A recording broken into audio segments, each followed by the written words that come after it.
자, 1학년 학생 여러분들 반갑습니다. 생물 다양성의 중요성과 보존 방안 정리하도록 할게요. 먼저 첫 번째 생물 다양성부터 정리해 봅시다. 일정한 생태계에 존재하는 생물의 다양한 정도를 우리는 생물 다양성이라고 얘기하고요.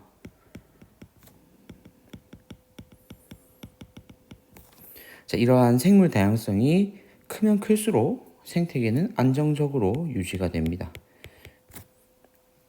자, 밑에 예시들을 선생님이 그림으로 나타내 놨는데요. 자, 먼저 제일 왼쪽 거부터 한번 보겠습니다. 동일한 들쥐 개체군들 안에서 지금 여기 그림에 보면 여러분들이 중학교 때도 이 그림은 봤을 겁니다. 염색체 그림이죠. 이 염색체에 지금 띠가 각기 다르게 다 표현이 되어 있죠. 그래서 이런 것들은 우리는 들쥐 개체군의 유전적 다양성이라고 얘기합니다. 자, 그리고 두 번째 가운데 그림 한번 볼게요. 이렇게 들쥐가 있고요. 근데 옆에 보니까 버섯도 보이고 새도 보이고 뱀도 보이죠. 물론 이 크기는 여러분 무시해 주세요. 이 그림상의 크기 차이가 좀 나는 것 뿐이지. 자, 이것은 초원 생태계에 살고 있는 다양한 종들을 보여주고 있는 겁니다. 그래서 초원 생태계의 종 다양성으로 여러분들이 이해하면 되겠고요. 자, 이러한 초원 외에도 습지라던가 산림 등 다양한 환경들이 존재하죠. 그래서 이런 것들은 전 지역의 생태계 다양성이라고 이해하면 되겠습니다. 자, 그럼 이제 각각 하나씩 자세히 살펴 보도록 할게요. 자, 첫 번째 유전적 다양성입니다. 같은 종이라도 하나의 형질을 결정한 유전자가 서로 다른 것들을 우리는 유전적 다양성이라고 얘기하는데요. 유전적 다양성이 높은 집단일수록 변이가 다양하게 나타나기 때문에 환경이 급격하게 변하였을 때 이 다양한 변이 속에서 생존할 수 있는 확률 자체가 높아진다라는 거 기억해 주시고요. 자, 그리고 종 다양성 넘어가 볼게요. 일정한 지역에 얼마나 많은 생물이 얼마나 고르게 서식하는가를 나타내는 것, 이걸 종 다양성이라고 하는데, 여기에서 단순히 많은 것뿐만이 아니라 고르게라는 것도 여러분들이 생각해 줘야 됩니다. 그래서 종 풍부도라는 말을 썼었고요. 그리고 종 균등도라는 말도 선생님 수업 시간에 설명을 했었죠. 일정한 지역에 서식하는 생물종이 많고 각 종의 분포 비율이 균등하면 균등할수록 이 종 다양성이 높다라고 표현할 수 있습니다. 이렇게 종 다양성이 높은 지역은 생태계가 안정적이다라고 얘기할 수 있고요. 자, 이러한 생태계 다양성을 한번 볼게요. 어느 지역에 존재하는 생태계 다양한 정도를 얘기를 하고요. 생태계가 다양할수록 우리가 앞서 배운 종 다양성과 유전적 다양성도 높아지게 되고 생태계에 서식하는 생물의 활동으로 생태계도 영향을 받겠죠. 그래서 다양성은 높아지게 됩니다. 자, 이렇게 다양성 세 가지로 나눠서 배웠는데요. 각각의 특징 잘 기억해 주시고 어떻게 연결되는지도 잘 기억해 주시기 바랍니다. 자, 이제 생물 다양성의 중요성으로 넘어가 보겠습니다. 왜 그렇다면 이 생물 다양성을 배우느냐? 중요하기 때문에 배우겠죠. 생물 다양성이 높을수록 생태계가 안정적으로 유지된다는 말을 위에서도 계속했습니다. 이렇게 되면 인간이 이용할 수 있는 생물 자원도 풍부해지겠죠.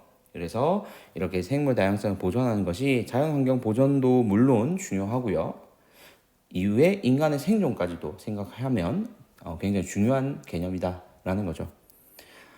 그렇다면 이 생물 자원 종류가 뭐가 있느냐? 밑에 정리를 해놨습니다. 식량, 의복, 주택, 의학, 유전자 자원, 여가 자원까지 여러분들이 누리고 살고 있는 이 모든 것들이 생물 자원에 속한다라는 거 기억해 주시고 다음 페이지로 넘어가 볼게요.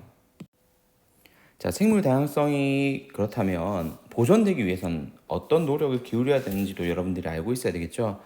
자, 생물 다양성의 감소 원인을 분석하고 그에 따라서 우리가 어떻게 해야 되는가를 한번 생각해 봅시다. 자, 숲을 관통해서 도로를 건설하게 되면 물론 인간의 편의를 위해서 도로를 개설하게 되는데 이렇게 되면 생태계 하나가 나뉘어지게 되겠죠. 그렇게 되면 이 도로 주변을 사용할 수 없는 동물들이 점점 본인들의 서식지가 좁아지는 현상이 일어나게 됩니다. 이걸 우리는 서식지 단편화라고 얘기하고요. 살 수 없는 지역이 많아지기 때문에 다양성도 감소하게 되겠죠. 그리고 야생생물의 불법 포획, 그리고 남획, 필요 이상으로 많이 잡아들이는 이러한 남획은 생물종의 개체수를 급격히 감소시키게 되고요. 베스라던가 뉴트리아 등의 외래종은 원래 이러한 환경에 살고 있던 토종 개체군들하고는 다른 특성을 가지고 있는데 얘들이 적응 못해서 뭐 도태되거나 하는 경우는 오히려 자연적인 입장에서는 좋은 방향이고요. 얘들이 너무 잘 적응해서 기존의 토종의 생태계를 무너뜨리게 되면 그게 문제가 되는 겁니다.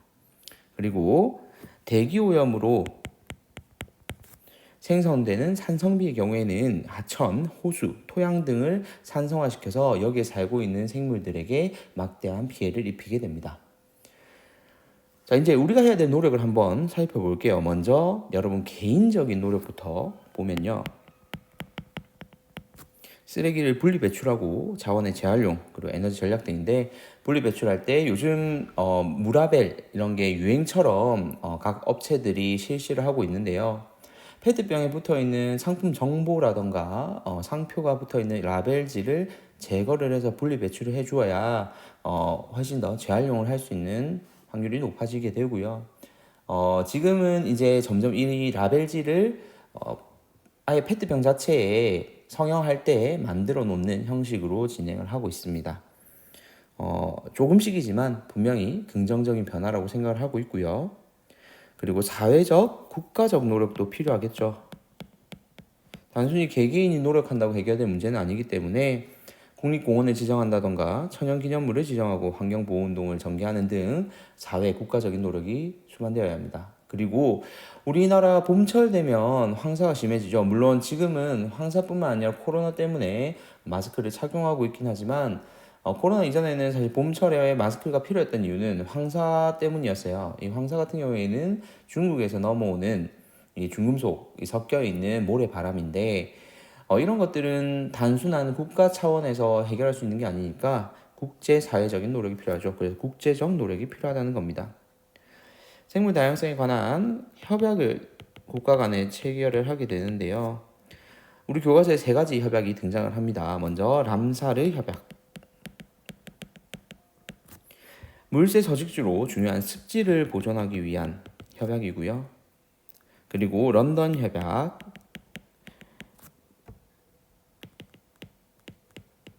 해양오염을 방지하기 위해서 폐기물의 방출을 규제하는 협약입니다. 그리고 생물종을 보존하기 위해서 체결되는 협약을 우리는 생물 다양성 협약이라고 하고요. 자, 이렇게 해서 학습지 내용 정리를 했고요. 여러분들 생물 다양성에 대한 기본적인 개념들은 반드시 기억해 주시기를 바랍니다. 자, 문제풀이로 넘어가 볼게요.